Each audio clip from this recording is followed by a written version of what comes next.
everyone. My name is Rita Crompton, host of Invent America Radio and also America's Inventor Lady. And we are taking 40 products to ASD Market Week. So the more you can learn about that whole process, the better off you're going to be and the more success you will have at the trade show. So if you're out there and you know an inventor or you are an inventor, someone who's been selling product or just getting started, this is where they need to go. And our guest today is Michael Miller. He has been doing trade shows a little bit longer than I have, I think. Ben, your profession, tell everybody, kind of who you are and why trade shows are such a big deal. Sure, absolutely. So my name is Michael Miller. I'm currently, and I will say, an advisor to inventors and also to companies to basically help them in their process of getting products either to market or licensed. And so I help people out with that. And prior to that, I was director of product partnerships for a very large company, actually 3 different companies, and helping get products in both the home repair space, the pet product space, and also new home construction products as well. So, well, it's a pleasure to have you with us today because, when we go and we're taking 40 products, there's people all over the place in that. And some of them have inventory and have started a business. Others really want to, they may have a small inventory, but they want to license it. And then some are going to just gather information. So when you are out there helping inventors, when you take on someone to consult with, what are you looking for? When someone is talking to you, what do you want to know? So some of the biggest things are, what is this product actually doing? And more importantly, how is this product different from what's already in the marketplace doing that particular function or filling that particular need? And the reason you have to know that is because if you think about it, a retailer, whether you're bringing the product to market or you've licensed it to somebody else, the retailer and the buyer for that retailer needs to be able to understand, how would this product be able to sell more per year than the product that I already have in that space right now? And you need to be thinking about that the entire time, from the time you first start developing the product all the way through to presenting it to either buyers or to companies that you want to license it to. You really need to know that information. You're exactly right. And I think what a lot of inventors struggle with is understanding their particular industry. When certain industries, you can make a small change to a product that makes that product better. The example I use is, a flashlight is a light coming out of the end of the stick. Different ones have different nuances that are still under patent protection, but the guy that did the one that wraps around the pole, still a light coming out of the end of the stick, but really cool. And so, it doesn't have to be this, a new spaceship type of change to a product, but a significant material change, is what we look at in intellectual property. So how is that small change going to impact the market? And sometimes a small change can have a huge impact. Absolutely. And, other things, actually, I was just working with a company here a couple of weeks ago. And one of the key areas that they didn't look at is, by bringing this product to market, it actually allows the retailer to sell more of other products that they already have in the store. And so those things are really, really key. They were so focused on their own product and selling their product and getting their pricing right. They didn't even consider that this particular product would be able to sell more other type items in the store, whether it be work gloves or dirt or gravel or all those other types of things, tools to put it together, all those things. Those are key in being able to describe the product and talk about the product to a buyer or to a store or even to somebody that would license the product, because they might be able to sell other products within their line to support it that they already have.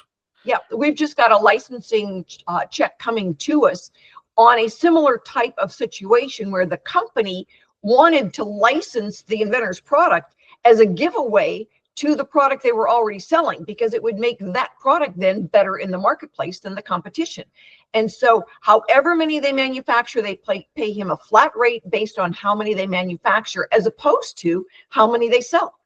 Mm-hmm. And that's a great item. Those types of items are absolutely perfect, and it's that type of information that you will really find out whenever you attend these trade shows. You'll have somebody come by the booth that you'll be talking to that'll bring up those types of things that can really basically dramatically change your thought of how to go to market with that particular product. Yeah, it's been really interesting over the years to see different things get into the marketplace. And like we said, sometimes they're a small change with a huge impact. And sometimes, you get somebody that just, like the guys that did the algorithm that would turn a fax into an email. Well, Xerox was not happy about that. Xerox paid them to stay out of the marketplace. And the first time around, they go, nope, we're going to market. Second time around, nope, we're going to market. Third time around is like, okay, now we're talking. So you just never know who's going to see your product and say, let's do it this way. And, money talks, nobody walks. Yep, absolutely. Absolutely. And we've seen it all the time. And, the other thing with attending these trade shows and different industry experts come by, many times they're offering free advice about your product. And those can be huge changes that you can make that would make the product be able to sell more units. And in some cases, it's something totally simple, like a hand tool, and putting a hole through the handle of a hand tool now makes it compatible for it to be able to be used on construction products because they're required to have lanyards. I mean, just little changes like that that really don't affect your patent, don't affect anything else, but it's a small little tweak that can actually increase sales tremendously. Yeah, we had several inventors with us last year at ASD who had just prototypes. I mean, they had, one or two prototypes to their name. And the one lady had a product for hot tubs. And she was just, getting all kinds of comments, people interested in the product. They wanted to know when she was going to have inventory. She's like, I've got two prototypes. So, let's see, but that they were asking her very good questions and gave her some really good advice. So she got back, she filed now, her CIP. So she was able to get additional protection on that original filing. And she was off to the races. She went out, placed an order. She had shipment coming in. And she went then to the spa show and realized she had a wonderful product for therapy, not just local hot tubs in your backyard, but for therapy. And, the next thing she knew, she was, people were saying, no, I don't want a box. I want to know how many pallets I can get. Yeah. But it was going to the trade show and letting people, ask questions. And once again, the key thing too with so many of these is having those prototypes. That's a key item to have. You need to have something material that people can actually get their heads around. And even if it's a mini version of whatever it is you're looking at doing, it doesn't have to be the full size version or anything like that. Just a small scale version that can easily be done on a prototype machine, and for not that much money. And bring that. It's not like you have to have the whole hot tub, or it's not like you have to have, the whole tractor or wagon or anything like that. Bring the small prototype. That gives people an idea of what that vision is and what would that product eventually look like. Yeah, we've done, small versions, tabletop versions of something that's huge, and a good video. So see it, in the yard. We've got a guy going with, a new leaf bagger. Well, they've been around forever, but there was always a problem, and he solved the problem, filed a patent on it. It's got the prototype that he played with in his backyard. And when I saw the video, it spoke volumes. I don't need to take the whole machine to ASD Market Week. All I need is a really good video, and then him talking about, what problem it solves, because it's obvious. Well, I can't take an acre of leaves to the trade show without them getting really cranky at me. And yet, you can actually see what it does. Just like, we've had guys bring flush toilets and, bottles, bags of, barrels of water so people can watch how the toilet really flushes. So, there's a lot of ways we can get those demos out there, but it's interesting to, be able to use a good video. The one thing we don't use is renderings. Mm-hmm. And you want to talk a little bit about why those don't work? Yeah, renderings, it's just such a difficult conversion for people, especially whenever you're having people that are coming by your booth, like the job that I still am doing and what I've done for companies is that whenever you're walking a trade show and you're looking for new products, it's really, if you think about it, if you just take 5 minutes at a booth, and if you start adding that up, how many 5-minute segments do you really have throughout that day that you can really take to look at all the different products? And a rendering is really difficult for you to get through in 5 minutes to look at it, digest it, talk to the person that has that item. You can't make it in 5 minutes. Yeah. And you really, anybody who walks the shows looking for new products, you really have to keep yourself to that schedule because you have so many hundreds, if not thousands of products that you really need to consider during the 2, 3, 4 days that you're walking a trade show.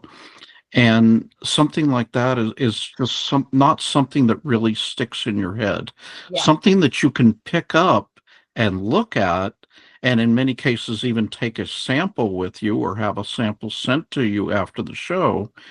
Now, that's something that you can remember. It's something that you can think about. And you also have to remember that anybody who walks these shows looking for new products, in most cases, they are not the final decision maker.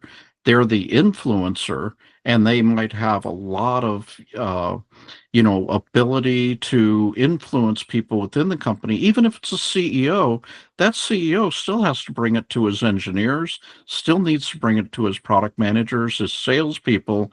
And if you don't have something that you can really bring, it's really, really difficult to get that through to everyone and explain it and everything else. You don't have to explain whenever you have a prototype.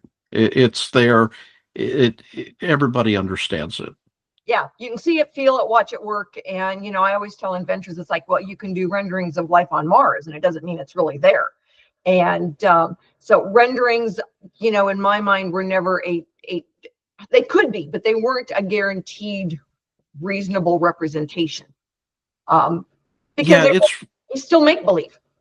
yeah, I mean, there's so many different products that over the years that I looked at that were renderings that they intrigued me. I thought they were interesting. I talked to the person, said, okay, whenever you get a prototype, could you send it to me? And eventually they'd get a prototype, they'd send it. And sure enough, especially with hand tools or something like that, you'd find that the handle just doesn't fit. The item that they have just really doesn't work properly at the scale that they are currently looking at developing it at. And so, and then for me, that just became a total waste of time. Yeah. And so with that, over time, you just start really not wanting to look at any renderings. They're just not, it's like looking at a PowerPoint. Now, if you do a PowerPoint with videos of an actual product, now you're talking a whole new different ball game. So once again, a product is involved, but just going through PowerPoints with drawings and things like that, no, it's boring. You can't get it through the team, and it's a really, really difficult sell. Yeah, it is. And the licensee is going to put hundreds of thousands of dollars into getting a product ready for manufacturing and manufactured and to the store shelves. And so, time is precious in It these. really is, and remember too, the key piece, and I know you and I've talked about this many times over the years, but the real key piece is that remember that company more than likely is removing something off the shelf to put your product on. And or they're taking another product that they might already have in development and decide to quit working on it to work on this product in the engineering team. So not only are they putting a lot of dollars and a lot of money towards this product to get it moving forward, they're probably already shelving something else that they were already working on or already have in the stores that they might already be making money on the chance that this product will do much better over the long term. And that's the kind of commitment that these companies would be making. Right, right. Now, e-commerce has changed some of that. They can It post has. things. So it may not necessarily be, store shelf space, but don't say that real fast 5 times because you'll mix up the S. But the shelf space is limited. And inventors, it's not like they're going to make shelf space. It's limited. So if you're looking to be, added to that shelf space, that obviously they're going to take something off, and so they're taking a gamble that you'll do better. Absolutely. Yep. Yep. So anyway, we're going to have some more conversations with our great friend Michael Miller and what he does to help inventors get into that marketplace. But for today, we are really talking about, ASD and getting there. The one cool thing, Michael, that we have at ASD is that we are the only innovator section there. So when somebody wants to see what's new, they're in the Invent America radio booth space, 1,000 square feet, 40 new products, and we invite everybody to come over, take a look, and vote for your favorite new product that's there. We will be giving out the Innovation Awards, which is really cool. ASD is one of the co-sponsors. So if you're there, everybody, come vote, pick out your favorite product, tell people what you think. We're always looking for your feedback. Thank you very much. And Michael, thanks so much. Thank you very much for having me.